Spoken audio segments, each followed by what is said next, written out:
All right, guys, welcome back. I don't have to tell you what day it is because when we get to day 4, I'll let you know when. By the time you listen to this, it will be next week. Movie Talks and Chill. You know who the three of us are. If we'd like to introduce our special guest here. Hi, I'm Kalman Szegvary from Toronto, Canada, attending the Sunscreen Film Festival for the very first time. Really excited and I've had a great time so far. Yeah. That's awesome. So what drew you to Sunscreen? It's obviously your first year, so that's an exciting one. First time is always the most exciting. It is. Well, a good friend, Dave DeBorg. Dave and I studied at Hollins University in Virginia. It's around 2010 or so. Screenwriting, MFA, Masters in Fine Arts and Screenwriting. So Dave and I studied together, and he occasionally comes up to Toronto to visit for TIFF, the Toronto International Film Festival, and he said, Cal, we'd love to have you down to see check out the festivals, the films, but also maybe part of the educational side of things, because I'm a producer up in Canada, but I also run a film school and really enjoy connecting people on sort of the networking side, which is so important in filmmaking, right? So Dave invited me down, and I was actually on a panel on financing the films and also how to put a movie together so that you're hopefully successful with creating a great package that hopefully will lead to a successful production and onward. Yeah. Fantastic. And I know that TIFF, the Toronto International Film Festival, is a pretty big deal. It is. And this is the first time here, so how are you liking everything so far down here? I like it. I like it in the sense that it's got, a more of a film school flavor. And I, the one thing that I guess I shouldn't say something negative about the Toronto Film Festival, but it with the Toronto Film Festival, it's become so big that there's not too many incidences or situations where you can actually, hear more about, hey, how to write a script properly or figure out, how to get a movie sort of produced or financed. And, and if you don't have that, then it's hard to have younger, newer filmmakers really benefit from a festival itself. That's the one thing I like about the Cannes Film Festival, is that it's very open to conversation or arguments or late night sort of these either parties, but street talk. When you're behind hotels and there's 500 people there having beer and pizza, talking about their ideas and trying to get their movies going. And I think the Sunscreen kind of has a bit of that vibe, because there's almost, there's a get-together or networking party every night during the festival, and that's important. It really is. And that along with the panels I think they're excellent. From what I've seen so far, they're really comparable to higher level things like the say Cannes, or where you have really cool guests come in and talk about production. So yeah. Fantastic, and I just to piggyback off what you said, their thing, like I said, it's got a younger film school type of feel. It does, and the networking. Their motto here is, this is a film festival by filmmakers for filmmakers. Yes. So everybody involved, down to the volunteers, and everyone that works here, it makes this thing such an incredible event. All are filmmakers. Yes. They all do this outside of the film festival. So I think because bringing their own passion of the industry and being mainly a lot of independent, Right. it's not a lot of big studio. So that partnership you need to have. I'm sure you've experienced that. Just through that. Having that partnership, having that drive, having that passion makes you want to reach out to people, makes you want to learn, and so that's why the panels are also very educational, interesting, intriguing. And they draw you in. Yep. Yeah, one of the I run the Trebas Institute film program in Toronto, and it's an audio film school where Drake's Engineer 40 actually went to Trebas years back, And we've had a lot of successes. One of my students runs or edits The Amazing Race Canada, actually, which is a fairly big TV show in Canada. But what I'm getting at is, a lot of these, the sort of the issue with a lot of, say, film schools right now is that they're not interacting enough with industry. This is something actually that I'm looking at conquering over the coming years. But it's so important to have, industry professionals meeting up, sort of teaming up with academics or younger folks with ideas, so that they can, hopefully break into that industry, because it's tough enough as is. And so having even just more interactivity with the panels. I noticed, I didn't get to it, but I think there was a panel on, using the correct movie camera or whatever, and those technical, like, say if you're doing something maybe on lighting too, and I think that's really important, even just to have something maybe I don't know if they did this year, but maybe something on doing, music, how to do music for film, or interviewing maybe some folks on that side for post-production. I was recently involved in being the post-production supervisor on 2 feature films, and had my students working on the music for a Christmas movie that might actually, we'll see. I don't know if it's going to Hallmark or not. But I don't want to say, but Cape Holly Christmas, hopefully coming out this Christmas, and Red Pine City. I had the opportunity to have my students from Trebas work on the sound effects and some of the dialogue cleanup on that movie, and that actually had Eric Roberts, the actor Eric Roberts, in that film. And these films weren't, surprising. They're Canadian-made movies. So yeah. So what kind of, what got you into film? Like at what point in your life did you get into it? Thanks for asking. My dad gave me a movie camera at 8 years old. It was one of those Super 8 cameras. A little home one. Yep. Exactly. And I've seen the movie. Yeah, we went. Yeah. Well. We went. We were going to Hungary every couple of years, and my dad had bought this camera for me to shoot family movies. And the one thing, I was given that task or job to shoot the films and also work the projector. And so when I started to play the films, on the little projector in the basement and in front of my mom, dad, in front of my relatives and all that, and it would bring them to tears.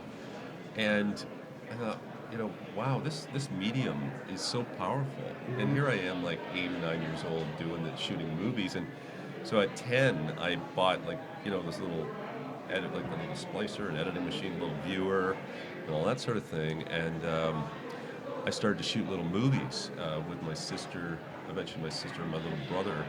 And then went on to shoot, a movie called Silver Deep when I was 16 in high school, which was like 45 minutes long with action scenes and a boat chase and all this.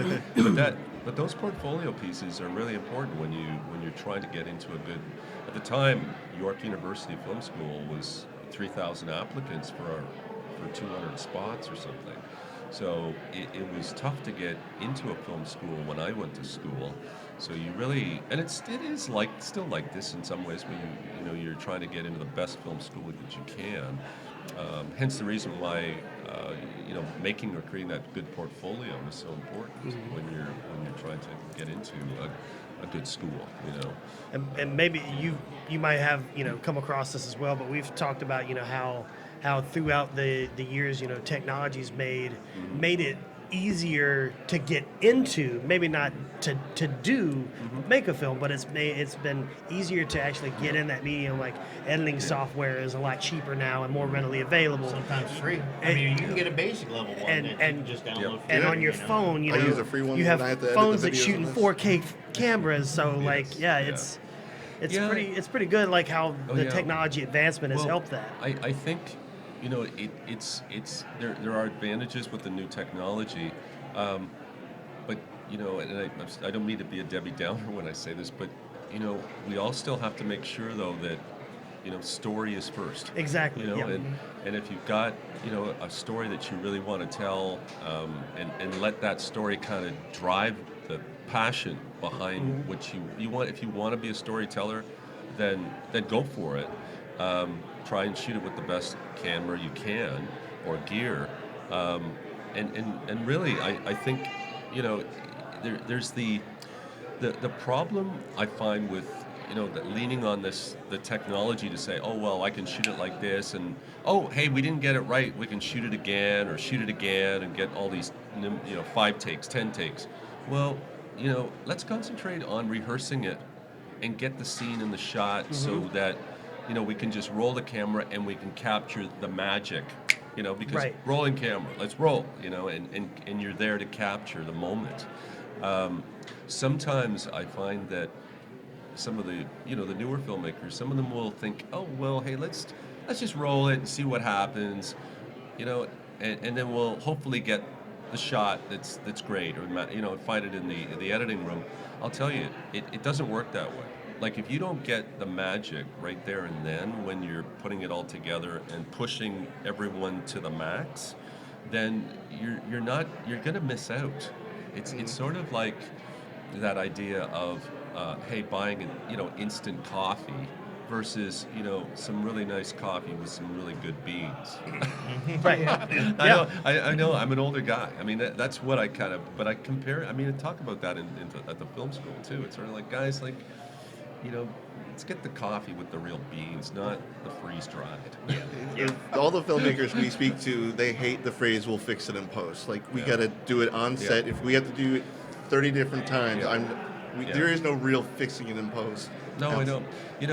Because when I started to shoot, when I was back, maybe I'll mention a little bit of. So when I went to make, I was working on some creature features in upper state New York. And there was some frustration, and I came back and I thought, I'm gonna make Cannibal Roller Babes. I've got this quirky, weird story. So I had to really hustle. I probably had $20,000-$30,000. I was able to get some gear, a camera. Like I convinced a friend of mine with an equipment house to let me, borrow or have this 35 millimeter camera, which back then, the camera body was worth $300,000. And then to try and get some camera, some film, like 35 millimeter film to load into that camera, I basically went over to some folks that shot commercials. Actually, the Partners, maybe some of the guys in Canada will know the Partners Film Company. The gentleman, the guys took a look at my script. And they had a really nice commercial company, but they had something called tail ends in the refrigerator, which were, basically scrap film. I shouldn't say scrap film, but if you have 500 feet on a roll of film and the cinematographer only shoots, say, 200 or 300 feet, they put it back in the can, wrap it up, and put it back in the fridge. So keep in mind that back then, a foot of film was worth about $1. So it's about $1 a second as it's going through the camera. So what happened, I basically said, guys, I know that I've heard that you've got this refrigerator full of like maybe 80 to 100,000 feet of film. Would you like to be associate producers on Cannibal Roller Babes?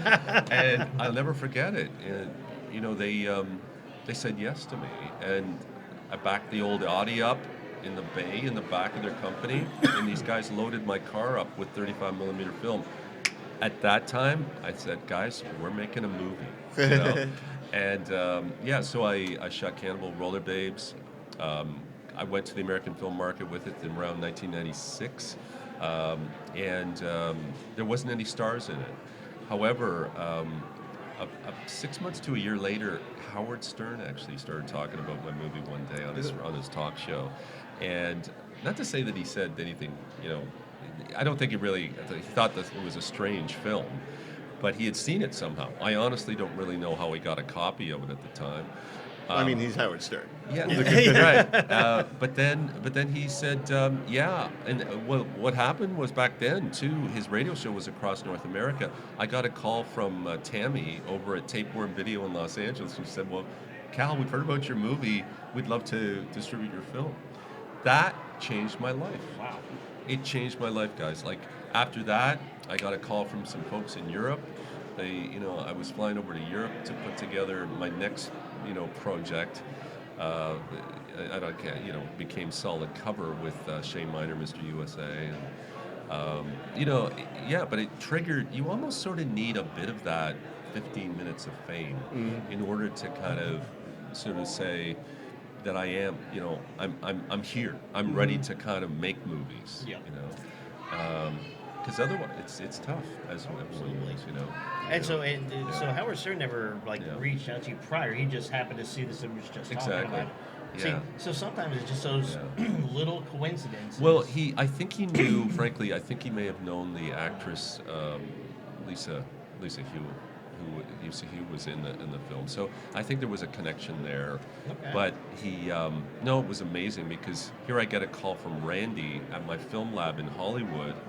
And he just said, "Cal, I'm driving into work this morning, and Howard Stern's talking about Cannibal Roller Babes, and we have Cannibal Roller Babes in our lab here in Hollywood, and that's your movie, right?" Say, said, yes. Yeah. I mean, back then, guys, I was cutting Cannibal like that. We do a print, but I was cutting Cannibal Roller Babes on a flatbed editing machine, with splicing tape. That was hard. Like my shoulders are still sore from spinning those bloody reels. But that's you have to do. You've got to put in that work. Oh man, and I mean people think, hey, I've worked at this for a year or 2 years, maybe I should give up. No, it takes 3 years, 5 years, 10 years to actually. Give it a full shot if you're serious about it, because it could take a little while for you to succeed.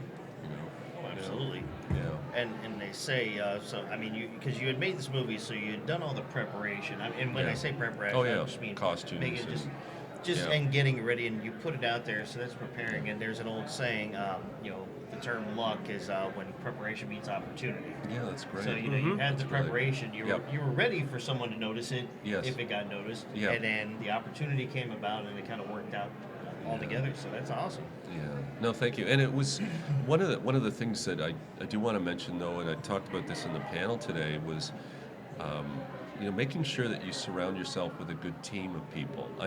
I did get, I recently completed my PhD. I'm really proud to say that at Niagara University in Lewiston, New York. Congratulations. Thank you so much. It was the support of Dr. Quigley, Dr. Polka, Dr. Rossi, and Dr. Leone, my chair. And I did it on film mentorship on film sets. I surveyed over 100 students making their movies. Some got mentorship on their film set and some didn't. And then I did a sort of a quantitative, they call it, survey, and then did qualitative, where I interviewed people about whether or not they thought that having a film school mentor on their film set was beneficial or not. And I did end up finding that it is beneficial, but it's so important to have your mentor or your coach approach the situation on the movie set in a very particular, adapt it to the situations that you sort of need to have happen on the set. And that's what really good executive or producers do too. So at the same time, I was kind of learning about what good producers do. It was funny at times you have some students that would want a mentor and then some wouldn't. So I'm really proud of it's interesting how now it's sort of coming full circle in that I may be, I can't say much, but I'm looking as I bring industry towards academics in Canada.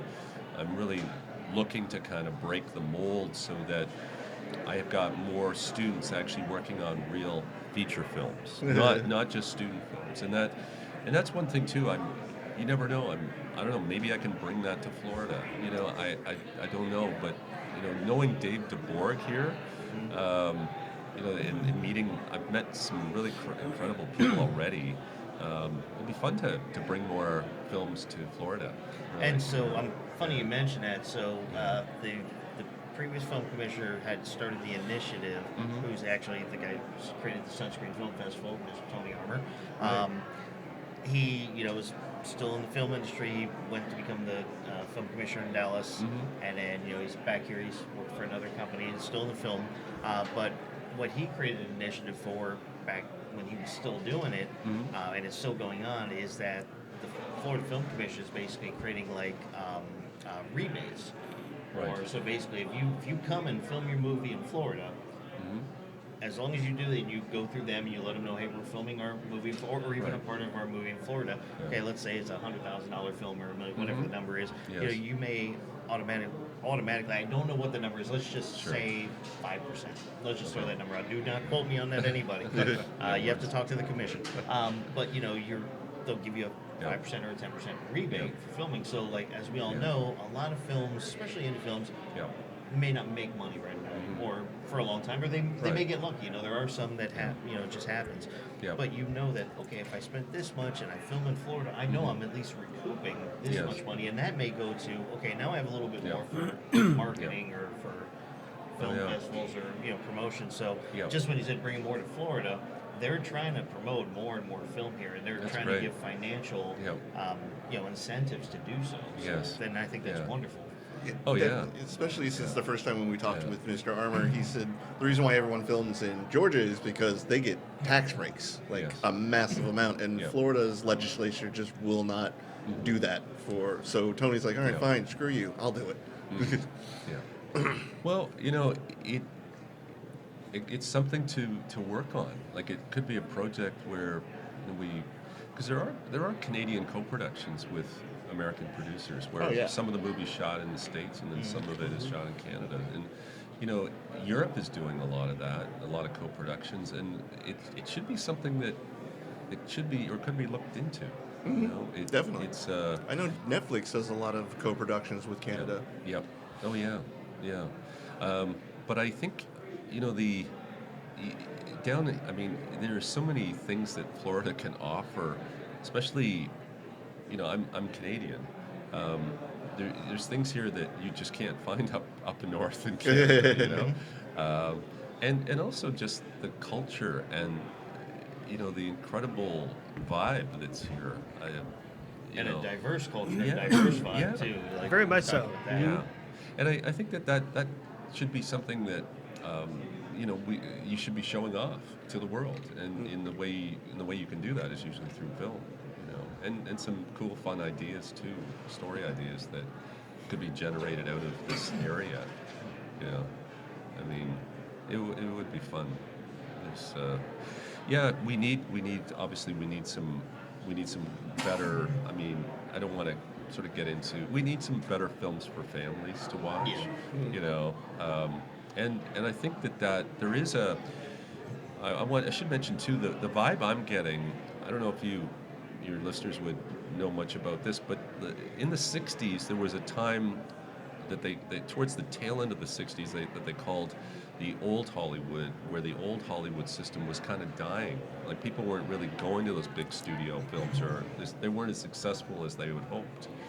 And then there was a resurgence to independent sort of filmmakers like Francis Ford Coppola in the early 70s, with even films like, not to say that Godfather was a but it was sort of the French Connection, The Godfather, and sort of those things like American Graffiti, where Lucas and Spielberg and Coppola were kind of going for character-driven films. And I'm starting to see, I think there is sort of that resurgence to maybe a bit of a new wave too with internet, like sort of the not to say that studio films are failing, but I just see a lot more independent films being successful in cinemas. And I really think that there may be a new wave of independent filmmakers that where you'll have successes in the theater, which is really cool. I think there's some opportunities there. Absolutely, and I think you're 100% right. We were asking that to a couple people before, and other years, and also this year, is like, one of the things in my opinion, I should say, is independent film, it's new ideas. It's different ideas. And as much as I love comic books, I love the comic book movies, but as much as I love all those, and they can stay. But, just them. But you know what I'm saying? But again, at the same time, I've also said they're getting oversaturated too. You know, you either have comic book movies, reboots or remakes. There's no originality. Sequels and, you know, to studios. Number one thing is always like, let's just make money. We don't care who watches it, as long as it sells some toys. You know, sell some clothes with our merchandise on it, and then that's it. Whereas, like, then you see an independent film, and you're like, wow, that was really powerful. That was really different. So I do believe that might be one of the reasons why, is because everybody's kind of waking up to the fact that, like, okay, I've literally seen this. Like, I can say, I'm 46. In the past 10 years, aside from the Marvel DC stuff, I've literally rewatched the same movies I watched when I was a kid, just worse versions of them, because they think, hey, let's throw just more money at it, and just the heart isn't in those. Well, and the problem too is that they try to rehash the same IP, and then you end up, you know, I find the hero's journey such an important part. You know, Joseph Campbell designed the hero's journey cycle that's applied to a lot of good writers use that as a base, combined with the patterns that, you know, that you Act 1, Act 2, Act 3, and all the rest in, you know, when you're writing a movie. But you know, to kind of, you know, it's hard to find movies where they've really got, you know, a true hero following a path like, say, the classic Star Wars movie. You know, it's becoming a little harder to find, because I think writers are trying to write for a successful commercial movie rather than kind of, you know, saying, hey, you know, what is a good story that I want to? Is there a story here where I can hear about a hero that, you know, here I'm going to get into. I mean, I love Pixar movies. I mean, we, you know, I think, you know, when you look at the movie Up, Oh, man. you know, there's. Don't make me cry on the I know. radio. Well, you know, it's something that, you know, it's a situation where, you know, you've got a character, or characters, they talk about what they want in the film, and as they go on the adventure, that you find that, like, really good movies, they actually develop so that the character arc has, or in the end, gets what they need. Exactly, not what they wanted. Yeah. So there's a, you know, that is so important, because you want the viewer, as you're going through and watching the movie, to kind of, you know, not only relate to the film, but also feel that they're part of the experience and part of the journey when they're going through it, and that makes everyone connect to the story, you know, the message in the film. I had a friend. I know him. I don't know him that well, but I consider him a friend. Bob Edwards recently wrote King of Kings. It was an animated film, and it's done quite well. I think he wrote the new Captain America, I think. I met him he was in a seminar up in Toronto a couple years back during COVID times. But really strong. I mean, it's so important to have a script that's structured well and properly, and, you know, and it's got a nice pace, and covering and having that conflict within each scene. You know, that creates the drama. Without that, the scenes will probably be cut out of the film. You know, that it's so important to make sure that the film is clipping along in a nice manner, and so that it keeps you watching, and also, you know, maybe gets a story across in a message of some sort, you know. Especially like something that's like, you know, the character starts out as the anti-hero first, Right. And then you've got the redemption story. Or, I mean, Yeah. even like we've kind of joked a little bit, you know, Yeah. about like John Wick. Yes. How do you fall in love with a character that just does nothing but murder people? But I mean, like that arc that he had, like you understand the direction of why he felt the way he did. Exactly. Well, you get his backstory, and it's this backstory that's actually similar to, I mean, the backstory in Up too. You get that at the front end of that movie too, and it is that backstory that causes empathy, you know, and that empathy is what makes you want to keep watching. You know, as you were saying, you care about John Wick. And we also we also have this imagination that there's just a very deep sadist in the Disney universe. It's like, all right, we've got this great story about a deer, kill the mom. We've got a heartwarming story about this baby dinosaur, kill the mom. Wow. Wait, all right, so we've got this story about this guy, he makes balloons, kill the wife. Like, wait a minute. Why are they always dying in the beginning?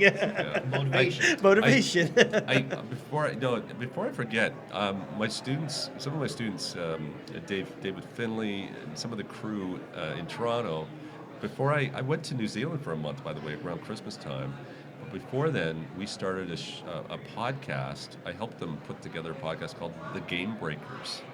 So I've been part of that. On the entertainment side, it's for sports, esports. I'm sort of plugging that, but I just have to, because Dave will go, Cal, why didn't you mention that? Sure, no, that's not an issue. I hope you don't mind. But it's we're I was really surprised. I got back from New Zealand, and they had done some TikTok and things like that, but we have almost 7,000 subscribers now on YouTube, and I'm really happy about that. We also had Patricia Bebbia, who worked on a movie called The Life Coach, which I was involved with. That movie, I helped her get distribution. It's in theaters in Canada right now, across Canada, 10 cities across Canada. But I also did want to mention that the show is actually on TV, on Omni now. It's on television, which is cool. And I never thought I'd become a host of a TV show. But the thing I like about it is that it gives me an opportunity, or us, the team, to interview people that are leaders. And I studied leadership at Niagara University, but it's fun to kind of dig deep and ask folks about what they're doing to make society better. And that's important today, guys, I think. Yeah. Absolutely. So we interview people in the sports arena and the film side. I just had Michael Chan came on. Michael was an old student of mine, but he's actually got a part in Star Trek Discovery that's shooting in Toronto. It's interesting. It's so important, to check in with people that are working really hard to make the world better. Absolutely. Yeah. It sounds like they're doing a good job at it too. Yeah. No, thank you. I am really. I'm looking forward to next year already. I'm going to be back next year, and maybe we can. I know, with Tim Albus here, he was one of my instructors also at Hollins University, but he's here doing some writing workshops. I think he's part of a pitch session too, and I think that's really cool, where people can pitch their ideas to professionals and say, this, I like this, I don't like this, or maybe you could rotate the story a little bit to have it more presentable before you start writing it too, so writers are kind of on the right track and they're not kind of wasting their time or energy with maybe something that could be a little bit more in line with with what could work as a script. And it's funny you mentioned about the, looking forward to next year already. It's like we've been doing Sunscreen now for 4 years as their official podcast, and like right around Saturday, we're already thinking about 2026. We're in the moment, but also it's like, what are we going to do next year? Who are we going to meet next year? So that's great. It's always an exciting time, which actually gives a testament to the festival. It's like if you're at it now and you're already looking forward before it's even over. To what's to come. That really says something about what they do. Yeah, no, it's nice that I can tell that it seems like you build upon, like year after year, it seems to be getting better and bigger. And we have a boom mic this year. Even us, we're improving every year. Wow. Yeah, we did, so the first year we met, or the second year, was it? Yeah, second year. We met this group of kids that were doing the high school block, and we met the whole class. It was the teacher always had the students submit the films. We got to meet them, and then most of them were seniors. And then this last year was their second year or third year we were here. But the second year we met them, and they came back, and most of them had gotten into college, like Ringlink or School of Arts and stuff. And they came back and saw us again, and so it's fun to see that progression as well. Like some of the people here we've now known for 4 years, and this is what they're working on now. And we also, because obviously we do this yearly, but the festival is a big part of what we do. We talk to these people outside of this, so we get to meet them and talk to them about their projects. So it's really exciting for us. It is. Oh, that's awesome. But before, because I appreciate you coming on, but I want to ask you a question. If for future filmmakers or young kids want to get into it, what's the best advice you can give a young filmmaker to just? Okay. Well, I would say, some younger filmmakers are, they got a cell phone in their hands, and that's they can use that as a tool, but it's important to, number one, concentrate on your story and on your script if you're wanting to make your first film. I think it's always good to study film in some ways. It's not to say that you have to do like a 4-year film program or something, but it's important to study even just screenwriting a bit at some level so that you can understand how a script or a movie kind of functions. And also, watch movies, silent film, like Buster Keaton films, like something that is very, because it is a visual medium, and you have to get into that idea that you're telling a story through pictures or a visual, and that's a different thing. So, and it's not something that you can kind of learn like immediately. You kind of have to practice it, and I think it's important to also stay focused. Like if you're and try to surround yourself with people that will support you and your dream, rather than people that might be a little more negative about whether or not you're going to be a millionaire doing this filmmaking thing. Because if you're good at what you do and you do produce or create good films, the money will come. Like, it's not. I know. If you shoot it, the money will come. Yeah. Yeah. I mean, it will. I've helped. I've met people, and I don't want to start naming names, but I've helped out some folks that where they've written some scripts at one university. I've met them at a young age, and they've gone on to make multi-million-dollar movies now, and I don't gotta name anybody because they anyway. But stay focused, and you will have to not only show, like, be passionate, but kind of show it, and don't let anybody tell you that you can't do it. Yeah, Tony. Sorry? Yeah, Tony. I tell everybody they can do it. Yeah, because if you practice, if you shoot something, and Cannibal Roller Babes is the worst film I made, but it's on iTunes. I mean, it's downloading iTunes right now. Hey, no, but you got to sort of say to yourself, look, it's going to take a while to get there, but it's about the journey. And I look back at the movies that I've worked on with a whole bunch of different people. Some have passed on, and I think back, and there were really magical times in my life there. That you kind of had the chance to freeze in time, if you will, because it's not. Filmmaking should be fun, and it usually is when you've got a great group of people around you working to tell your story. You're all sharing that same passion. Yeah. Everyone's got their own little department and zone. Maybe there's somebody that's doing costumes or your set design or your lighting, and they're going to try and do their best for you if you're producing it or directing it.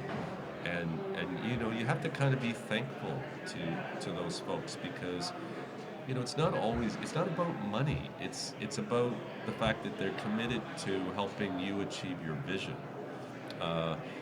And don't, you know, I guess along the lines of advice, I would say don't rush things, but plan things.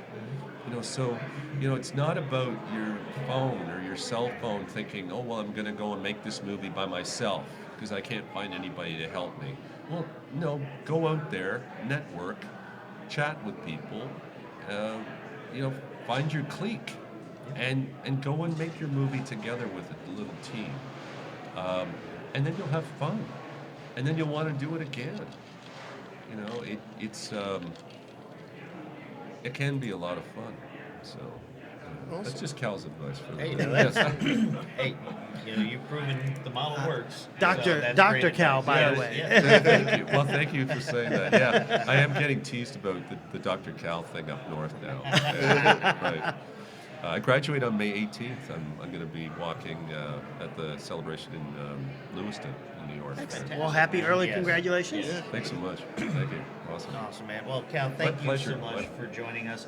Yeah. It was awesome to meet you guys. Yeah, absolutely. Same Likewise. here. Same on this side. And definitely, you know, stay in Yeah. touch. You know, we have your card. Yeah. Make sure you get our Yeah. information. If and you then, ever know, if you're ever thinking of coming up to Toronto for TIFF or something, let me know. I have a big backyard. You could set up a tent. What month is TIFF in? Because if it's February, no, it's September. It's September. And actually, Dave might be coming up. He usually comes up, and we have some good times up north. Nice. It's yeah. No, it's important for you to, you know, as we were saying, get to know people that are all trying to make their movies. You know? Absolutely. Yeah.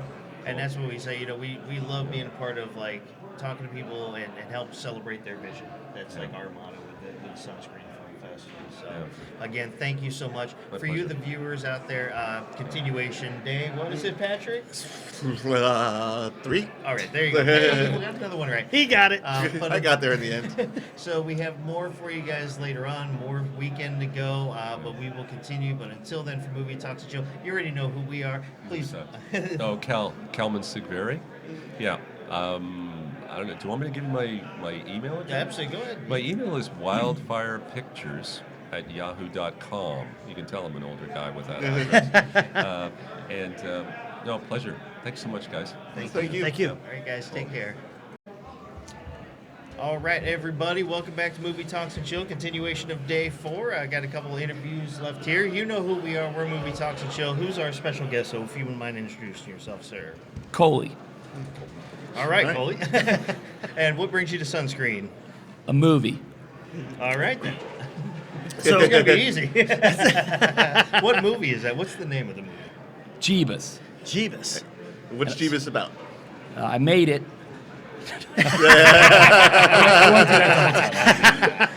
Jebus is it's about a satirical second coming. Okay. It's a divine comedy. Jesus comes back as a beach bum named Jebus to teach America how to love each other again, and it is baked in classics like Mel Brooks, Blazing Saddles, Monty Python, Holy Grail, Sacha Baron Cohen. Really tripped out meta satire. Have you ever seen a show called Lucy, Daughter of the Devil? No. So it's an old, like early 2000s cartoon, but it's Lucy, the daughter of the devil. She's going to college and she meets a DJ who looks just like what Jesus, but he's got headphones all the time. He's like, "Come on, brah." Yeah. Well, there's and things like Midnight Gospel, you know, and Annie Don and South Park. Some people have called my style live action South Park. You know, it's just like really edgy but with a good intent. Oh, okay. Okay. Yeah. Excellent. Nice. And so what kind of inspired you to create this project? A fever dream and near death. I'd written 10 movies, and I had made season 1 of my TV show. I'd made 20 music albums, 200 podcasts, 30 music videos, 108 terabytes worth of stuff, old school shaman, just building like my Coley content universe on some like Stan Lee shit. And then this project was the first thing that I ever made that was kind of not in the plan. and I followed it. And after learning from making all that other stuff, when the universe gives you inspiration, you got to immediately follow it, or it's going to go elsewhere, right? And that's a beautiful thing. That's not a competitive thing. Like, if the universe wants something made, it's going to give it to somebody it thinks can do it. And if you don't do it, it's going to go somewhere else, right? And so, it's March of 2020, Valentine's Day. I'm in LA. My girlfriend at the time was Chinese and in Queens, and so I went to visit her flying on Valentine's Day from LA, Ground Zero, to Queens, Ground Zero. Poor timing. I've since dated American. No, I'm kidding. No, she was an awesome woman, but caught COVID. And so I got that first one, which was fucking nuts. I've since caught it 4 more times, so I'm a COVID connoisseur. And Omicron's actually pretty pleasant. I recommend that one. But the dreams are great. Yeah. It's like not the worst mushrooms. You know? But like if you've had COVID, like the signature trait is this like scarecrow and Batman shit. Like it's like bad mushrooms. Like you are terrified. It's really tripped out. And that first one was 1,000 times worse than the rest. And so I had double pneumonia, blood clots, seizures. I couldn't walk for 3 months. My blood pressure would jump to 200 just by standing. Probably a mini stroke or 2 in there. I'm very lucky to have lived.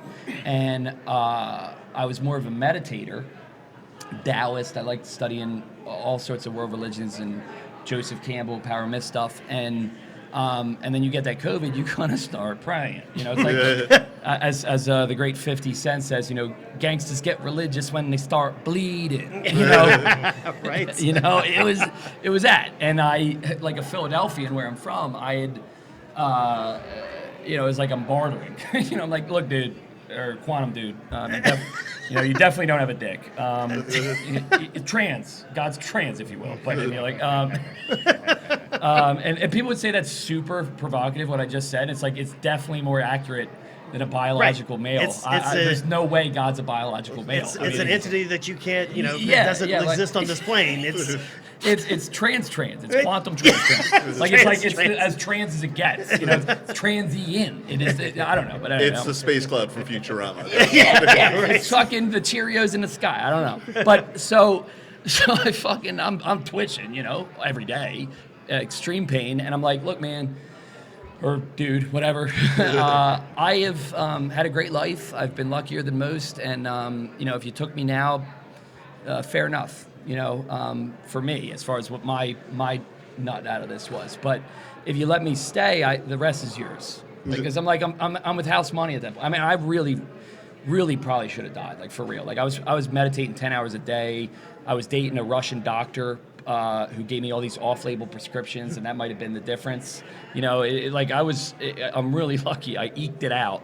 And so I say this thing, and then I get, just like I do a song, nothing, I'm not even close to Jesus. That would be psychopathic. I'm a comedian.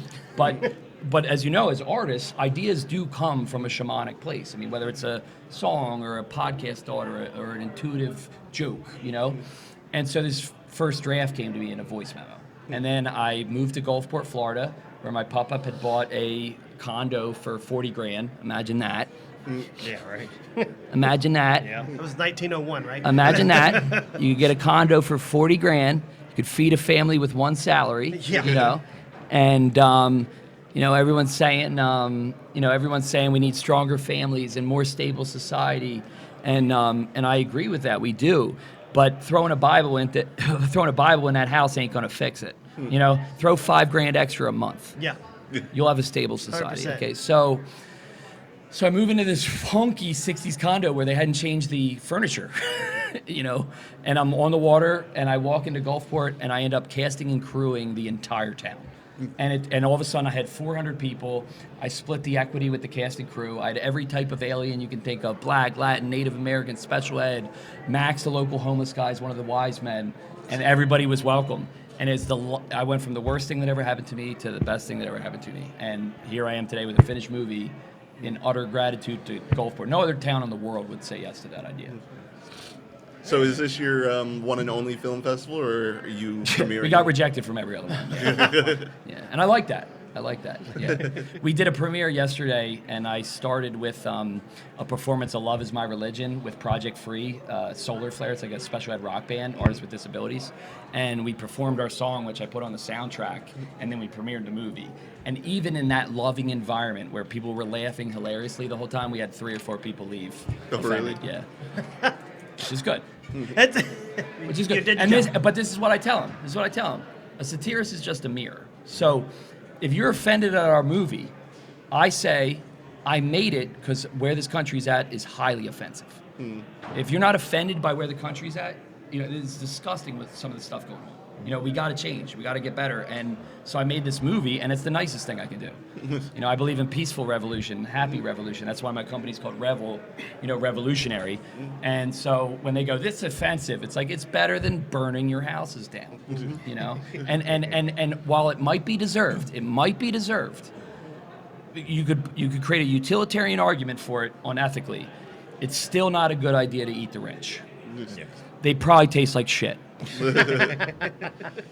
And how was the reception of the film here? At the Awesome. festival? People, this is the first time in life I felt appreciation, to be honest. I've developed I'm like this because of rejection, and I'm thankful for it because I've developed such a shield, and my new personal growth in this next phase is to be open to people might like your stuff. Yeah. It's a very new feeling. And that's the good thing about with Sunscreen. They basically all different diversities, types of films.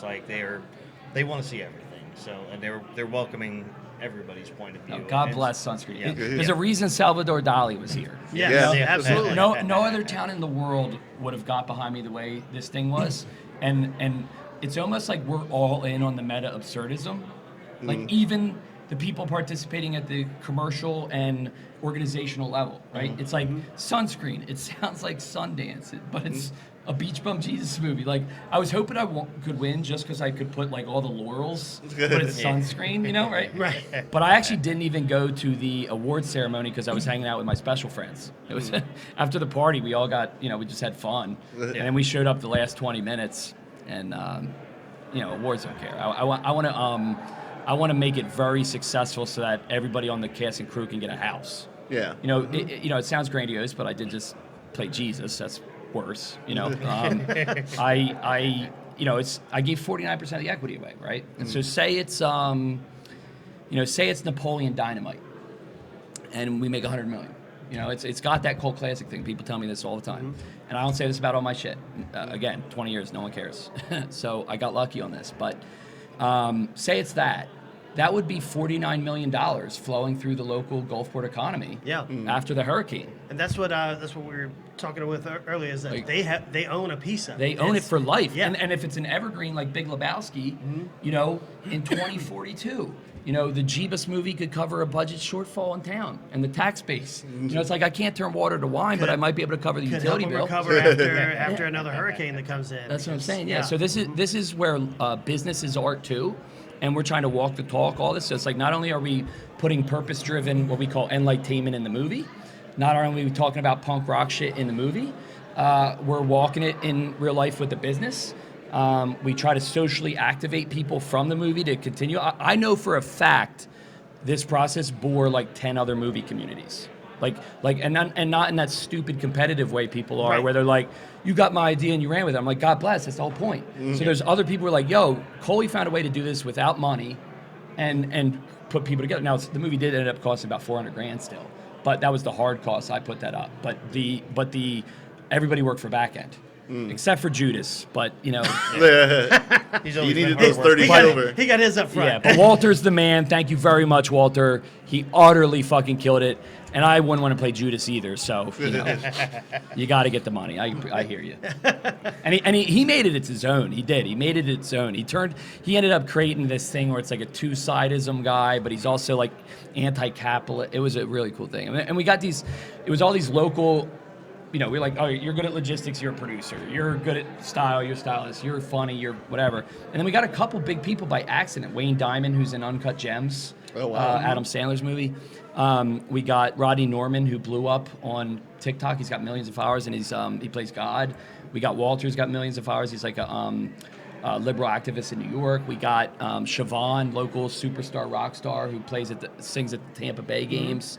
We got Richard Jordan, a big actor out of Philly, or I've worked with him for 10 years, and now he's like in Tires, that show with Gillis and whatever. And yes. And we got Brittany Brave, who is like one of the biggest comedians out of Miami, female comedian. She's going to be a superstar. We got Molly Cobain, who is like blowing up in Philly right now, and he's with like Freeway and Wallow and Gillies Camp. He's got tons of followers, and he's like in the reform movement thing that Jay-Z and all them do, where like helping people who got out of prison or to get them out of prison.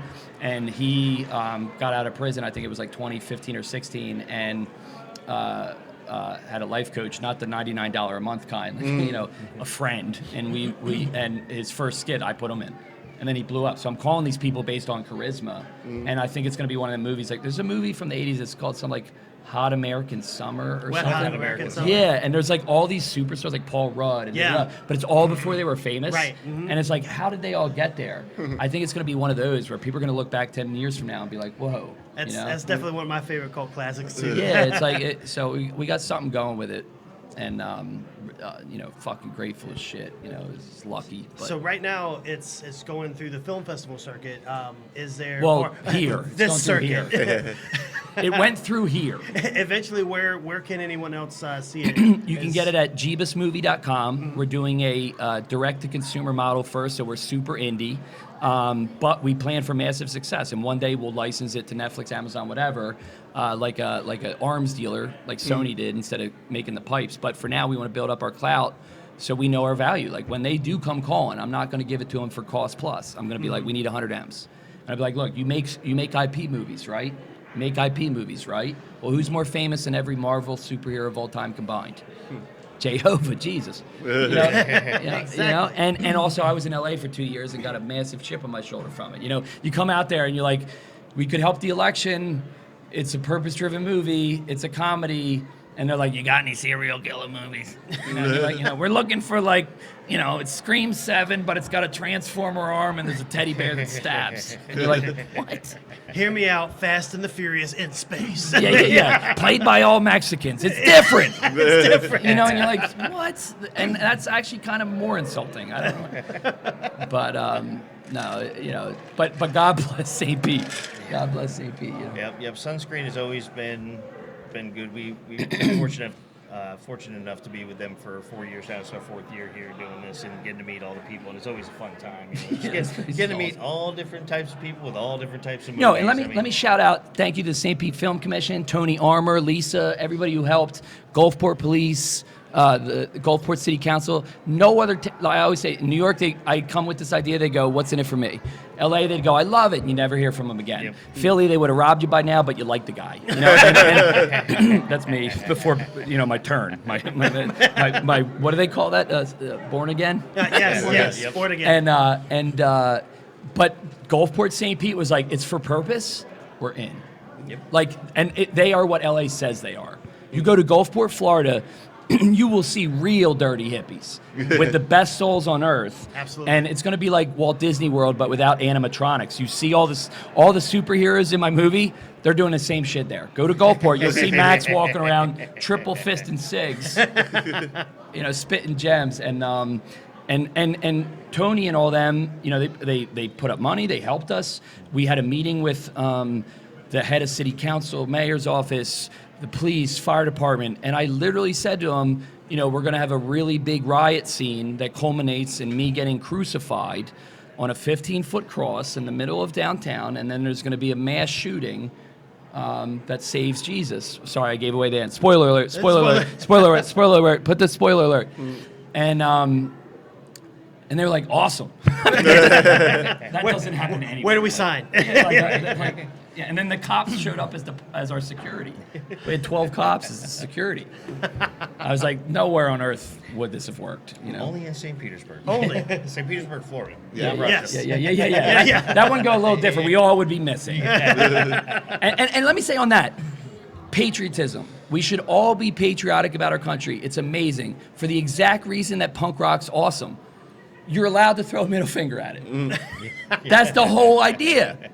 The whole idea is that you can be like, that sucks. And so, yes, it does. And it sucks a lot right now. But if we get optimistic and love that, I could not do what I do in China or Russia. Yeah. St. Petersburg, Moscow, Coley's like, I don't think you're doing it. Please step into the back room real quick. Yeah. But like, he was really happy, but for some reason he jumped off a hotel. Yeah, with his feet tied. Weird style. Yeah. Awesome, man. Yeah. But again, thank you for joining us, man. Sure. We love meeting, like I said, again, we love meeting all these people.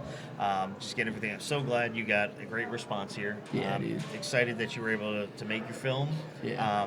We're excited to see what comes next with it, make that money.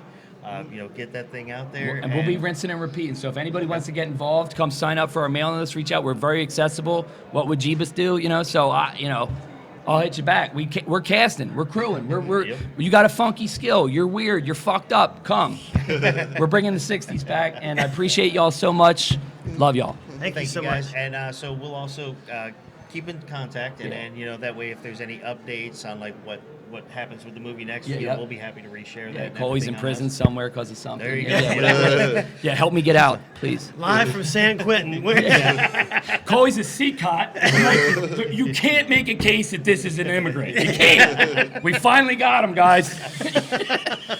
Awesome, guys. Well, thank you for joining us, and for the audience, thank you guys for continuing with us. Sunscreen Day number 4. We're getting close to wrapping up, almost there, bittersweet. But until then, for Movie Talks and Chill, we are your hosts. I'm Tony Serrano. I'm Gavin Butts. Patrick Wall. And JD Vance.